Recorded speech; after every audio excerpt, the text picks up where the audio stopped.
बिजनौर में कानून व्यवस्था को मजबूत बनाने और शहर में अमन शांति कायम रखने के लिए एसपी बिजनौर के निर्देशन में पुलिस ने दंगा नियंत्रण करने का अभ्यास किया। इसमें पुलिसकर्मियों ने बलवा ड्रिल का उद्देश्य अचानक भीड़ इकट्ठा होने या किसी विशेष घटना के होने से उत्पन्न गुस्से से लोगों को असंवैधानिक तरीके से जमा होने और बलवा हो जाने की स्थिति में किस तरह से उस पर नियंत्रण किया जाना है, इस पर पूरी ट्रेनिंग दी गई। पुलिस को सिखाया गया कि अगर आंसू गैस के गोलों का इस्तेमाल करना पड़े तो किन नियमों के तहत ऐसा किया जा सकता है। पुलिस को सिखाया गया कि किस तरह से अराजक तत्वों पर नियंत्रण किया जाता है।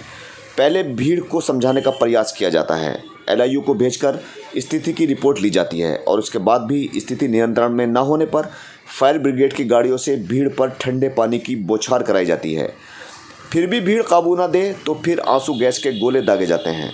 इसके बाद भी नियंत्रण न होने पर रबड़ बुलेट का इस्तेमाल किया जाता है और अगर इसके बाद भी भीड़ काबू न दे तो फिर इसे विधि विरुद्ध घोषित करते हुए फायरिंग के आदेश दे दिए जाते हैं। एक राउंड फायर के बाद देखा जाता है कि भीड़ भागी है या नहीं। इस ट्रेनिंग के दौरान आंसू गैस के गोले छोड़कर भी प्रदर्शन किया गया।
अब यहाँ पर इस भीड़ को सबसे पहले पार्टी हमारी जो LIU बताया गया था वो सादे वस्त्रों में इनके बीच में है और इनकी तमाम गतिविधियों की जानकारी लेकर के हमारे कमांडर महोदय को दे रही है।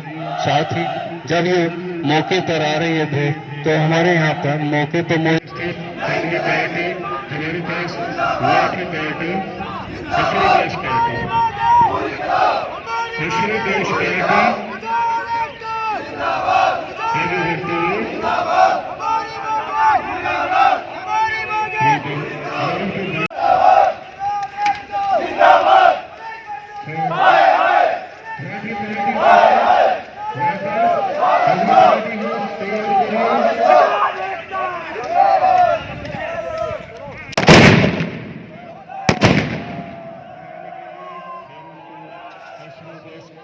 डालने के लिए छोड़ा गया और फिर एक बार से धारी फिर वो दूर नहीं जा रही, फिर वापस आ रही है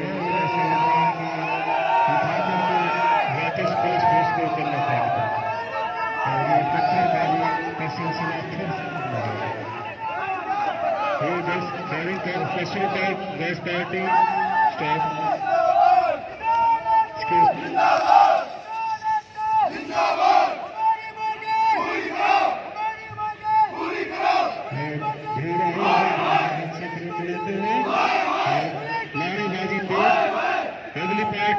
अब लाठी पार्टी तैयार हो गई। लाठी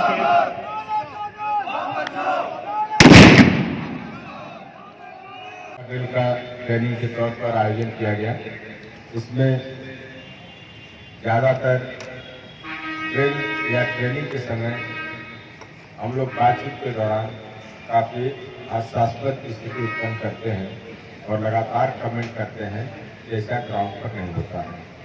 लेकिन मैं आपको ये बताना चाहता हूँ कि जब मौके पर फील्ड में आपके कार्यक्षेत्र में जब इस प्रकार की घटनाएं होती हैं तो जो बलवा ड्रिल के मुताबिक अगर आपकी लिखा पड़ी होती है तो वो अकाट्य होता है। स्टेप बाय स्टेप जब भीड़ उग्र हुई, जान माल के नुकसान की स्थिति उत्पन्न हुई, उसके हिफाजत के लिए जब आपने बल का प्रयोग किया, किस स्तर के बल का प्रयोग किया, लास्ट में फायरिंग होता है, बीच बीच में आपने क्या चेतावनी दिया, क्या अलर्ट दिया, और पानी की बौछार, LIU, घुड़सवार हर जगह नहीं रहता है, लाठी, फिर गोली, इसका स्टेप बाय स्टेप आपने अगर इस्तेमाल किया है और लिखा पढ़ी में और एविडेंस आपका एकत्रित है, आपका बाल बांका नहीं होता है। इस बात को सदैव ध्यान रखें। दूसरी बात, इन सब ड्रिल से एक ध्यान देने वाली बात यह है कि आपके एंटी राइट इक्विपमेंट, आपकी तैयारी दुरुस्त रहनी चाहिए। ये सब तैयारी के लिए भी एक रिहर्सल होता है। आपने देखा होगा जब कलवा पार्टी गई तो एल्बो श्रृंगार से लेकर के हेलमेट वाइजर लगा हुआ सारी चीजें आपके साथ होनी चाहिए थी। एंटी राइट गन जो अस्त्र गैस था, एक तो फायरिंग नहीं हुआ, ये भी आपके लिए धोखे का काम करता है। इन सब बातों को भी ध्यान रखना चाहिए। अब तमाम नई चीजें हो गई हैं। अब हम ड्रोन का भी इस्तेमाल करते हैं, या इसके बाद तमाम जो पब्लिक की लाइजनिंग है वो सारी चीजें होती हैं। लेकिन जो लिखा पढ़ी की चीज है वो यही थी जो आपने देखा। आप इसको कंटस्ट कर लें, उसकी परिभाषा, उसके आपके क्या प्रयोग करने के अधिकार हैं पावर का, कहाँ पर लाठी चलाना है, कहाँ पर गोली चलाना है, कहाँ पर बात करनी है, ये सब आपको प्रैक्टिस करने की आवश्यकता है। और रिक्रूट आरक्षियों को आप याद भी दिला दें, बिल्कुल बता दें। और एक जो नई पुलिस लाइन है जब थोड़ी सी दुरुस्त हो जाए तो कम से कम वहाँ पर एक व्यापक पैमाने पर आप किसी छुट्टी के दिन SP सिटी साहब, CO लाइन साहब, RI साहब वहाँ पर ऑर्गेनाइज करें